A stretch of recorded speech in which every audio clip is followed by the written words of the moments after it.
औज़ुबिल्लाहिमिनश्शैतानिर्रजीम बिस्मिल्लाहिर्रहमानिर्रहीम अस्सलामु अलैकुम वरहमतुल्लाहि वबरकातुहू। सूरह नहल है मेरे सामने और सूरह नहल की आयत नंबर 30 है, पारा नंबर 14 है और रुकू नंबर 10 चल रहा है। सूरह नहल की आयत नंबर 29 में अल्लाह तबारक व तआला ने ज़ालिमों का जिक्र करते हुए फरमाया कि क़यामत के दिन जब ज़ालिमों को जहन्नम में डाला जाएगा तो वो उस वक्त एतराफ़ करेंगे अपनी ज़्यादती का और कहेंगे कि हम इस्लाम लाए। झूठ बोलेंगे कि हमने दुनिया में ईमान कबूल कर लिया था और हम ईमान वालों के साथ थे और हम जहन्नम में नहीं जा सकते क्योंकि हम ईमान ला चुके थे। जबकि उन्हें ये अंदाज़ा होगा कि वो झूठ बोल रहे हैं और अल्लाह तबारक व तआला हर झूठ को हर इंसान के दिल से गुज़रने वाले ख़यालात को जानते हैं। फिर फरमाया कि जब उनको कहा जाएगा कि जहन्नम में दाखिल हो जाओ और ये मुतकब्बिरीन के लिए ठिकाना है और ये बहुत ही बुरा ठिकाना है। और ये सज़ा उनके लिए इसलिए बयान की गई थी कि जब उनसे दुनिया में कहा जाता था कि ईमान के अल्लाह तबारक व तआला ने अभी क्या नाज़िल फरमाया, जब कोई आयत नाज़िल होती थी तो उनसे पूछा जाता था कि अभी अल्लाह तबारक व तआला ने क्या नाज़िल फरमाया, तो वो कहते थे कि सिवाय पिछले लोगों के किस्से कहानियों के और कोई चीज़ उसमें है ही नहीं। यानी कुरान पाक पिछले लोगों के किस्से कहानियाँ और अफसाना कहते थे और मजाक उड़ा के कहते थे। अब यहाँ इसी के अपोजिट ईमान वालों का जिक्र है कि जब ईमान वालों से अल्लाह तबारक व तआला की आयत के बारे में पूछा जाता था कि अभी अल्लाह तबारक व तआला ने क्या नाज़िल फरमाया, तो वो क्या जवाब देते थे।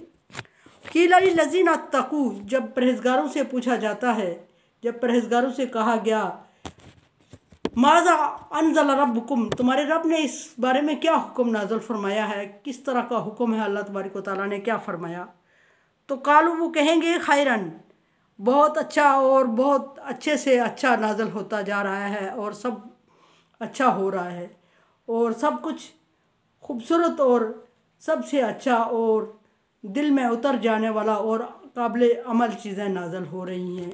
यानी वो 100% अपनी तरफ से मुतमईन होंगे और इजहार करेंगे अपने मुतमईन होने का, तसल्ली का।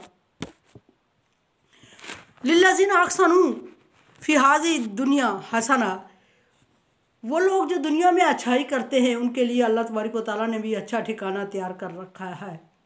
उनके लिए अल्लाह तबारक व तआला की तरफ से भी अच्छा ही होगा। जो दुनिया में अच्छाई कर रहे हैं अल्लाह तबारक व तआला की तरफ से उनके लिए अच्छा होगा।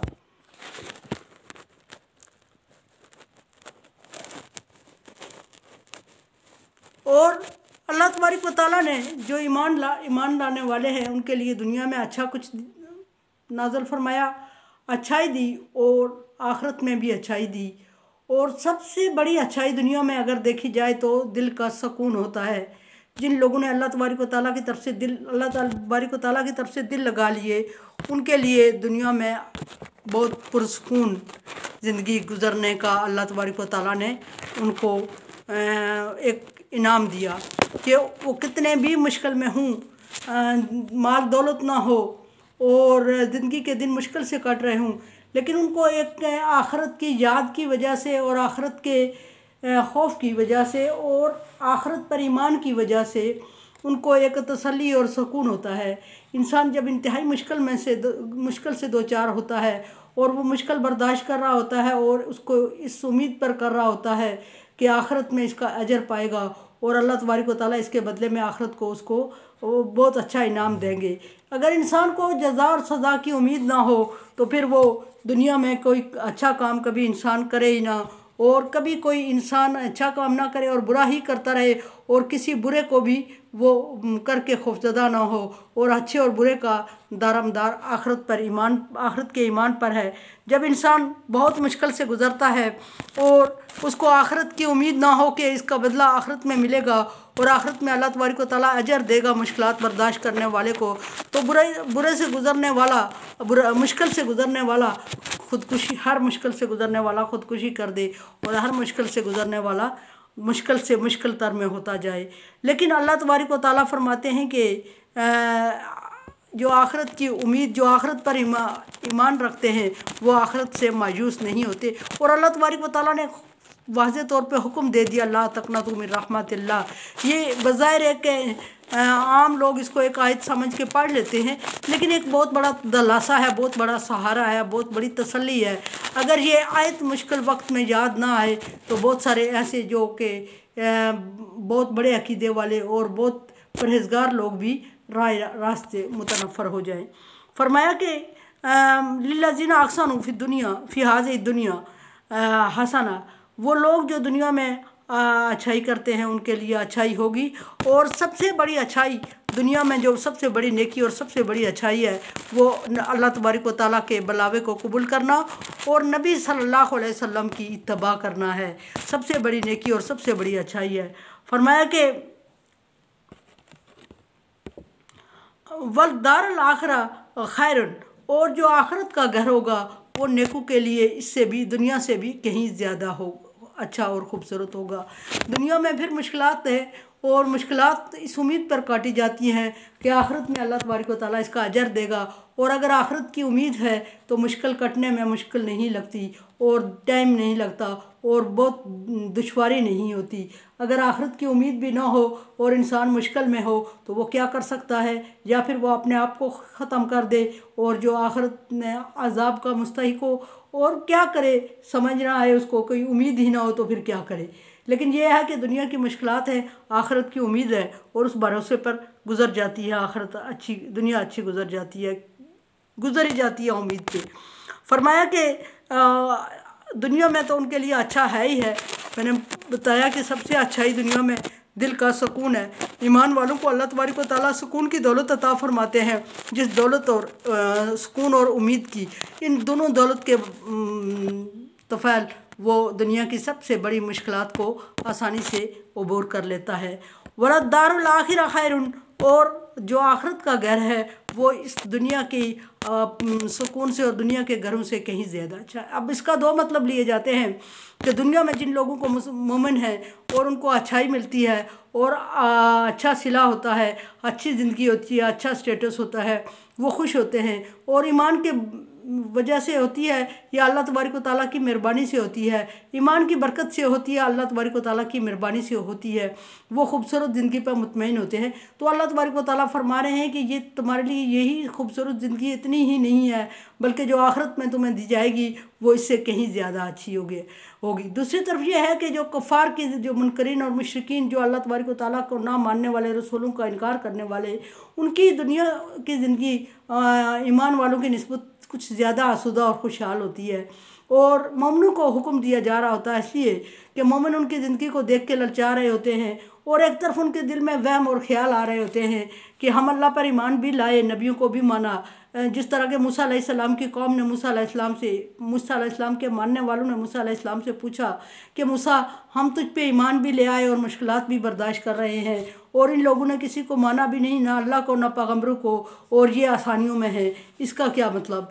तो अल्लाह तबारक व तआला मूसा अलैहिस्सलाम ने उनको तसल्ली और दिलासा दिया था कि आखिरत बहुत अच्छी चीज़ है तुम्हारे लिए।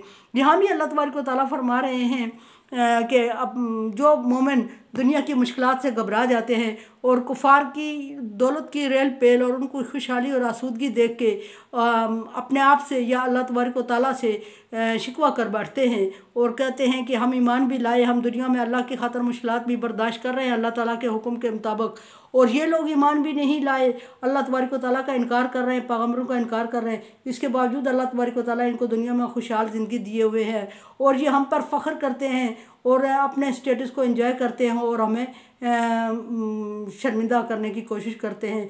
तो फिर अल्लाह तबारक व तआला हमें कब बदला देगा? तो अल्लाह तबारक व तआला उनको तसल्ली देते हुए ये फरमा रहे हैं कि आखिरत का जो ठिकाना है मोमिनों के लिए वो कुफ़ार के इस अर्ज़ी ठिकाने से कहीं बेहतर है।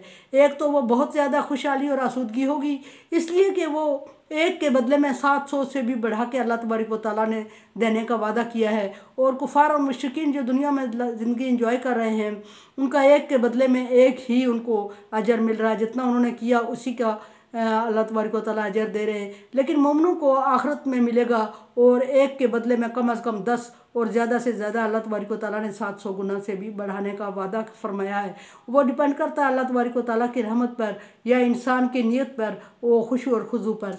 अल्लाह तबारक व तआला ने फरमाया कि तुम्हारे लिए दुनिया में अच्छा ठिकाना है और वो ठिकाना इससे इसकी निस्बत बहुत अच्छा होगा। व नीमत दारुल मुत्तकीन, और फिर ये फरमा दिया कि परहेज़गारों का घर तो बहुत ही खूबसूरत होगा। जो अल्लाह तबारक व तआला के परहेज़गार का मतलब अब यहाँ समझ आना चाहिए कि परहेज़गारी का मुत्तकी का मतलब तकवा से निकला है, और तकवा के 2 मानी होते हैं, एक बचना, और अगर बचना मानी लिया जाए तो गुनाहों से बचना, मराद एक ही है ये, और अगर डरना मानी लिया जाए तो अल्लाह तबारक व तआला से डरना। दोनों को जब मज किया जाता है तो इसके मानी नेक और नेकोकार इंसान होता है। परहेज़गार जो गुनाहों से बचता है और अल्लाह से डरता है। डेफिनेटली गुनाहों से तभी बचता है कि अल्लाह से डरता है, और अल्लाह से डरना तभी के पूरा होगा कि गुनाहों से बचेगा। ये दोनों चीज़ें लाज़म मलजूम हैं। और फरमाया कि परहेज़गारों का बहुत खूबसूरत ठिकाना। अब इंसान को ये कैसे पता चले कि वो परहेज़गारों की लिस्ट में फ़हरिस्त में है या नहीं है?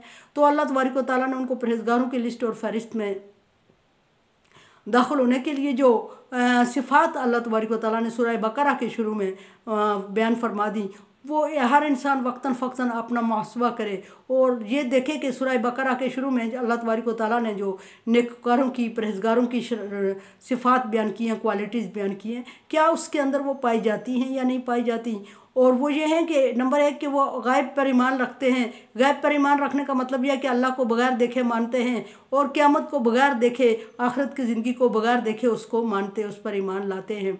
और कुछ आज के दौर के लोग रसूल को भी, अपने रसूल को बगैर देखे रसूल पर ईमान ले आए।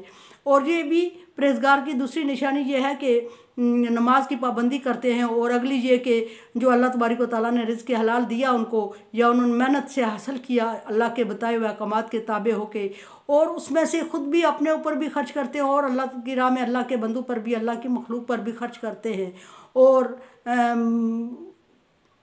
फिर फरमाया कि अपनी किताब मौजूदा यानी कि कुरान पाक पर ईमान लाते हैं और पहली किताबों को भी मानते हैं, और आखिरी रसूल हज़रत मोहम्मद सल्लल्लाहु अलैहि वसल्लम पर ईमान लाते हैं और पहले रसूलों को भी मानते हैं।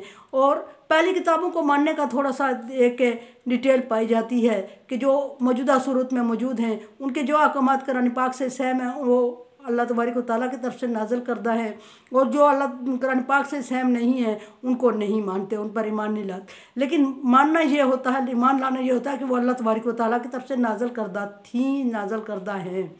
और फिर ये आखिरत के बारे में कि आखिरत पर यकीन रखते हैं।